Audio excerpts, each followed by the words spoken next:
Президент Садыр Жапаров Ереван шаарында Жамааттык коопсуздук келишими уюмунун Жамааттык коопсуздук кеңешинин кезектеги сессиясында саясий, экономикалык маалыматтык аскердик методдор менен каражаттардын кеңири спектрі колдонулуп жаткан глобалдык коопсуздук системасындагы татаал жана жалпы өзгөрүүлөрдүн мезгилинде өзгөрүлүп жаткан кырдаалга өз убагында жооп кайтарууну камсыз кылуу үчүн кызматташтыкты ыраттуу активдештирүү зарыл деп белгиледи.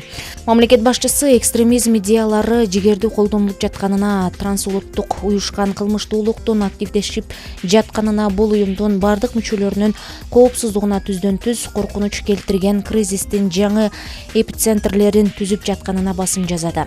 Мамлекет башчысы Кыргыз Республикасы ар дайым ар кандай пикир келишпестиктерди саясий жана дипломатиялык ыкмалар менен гана сүйлөшүү үстөлүндө чечүү зарыл деген позицияны ар дайым жактап келгенин жана жактаарын баса белгиледи.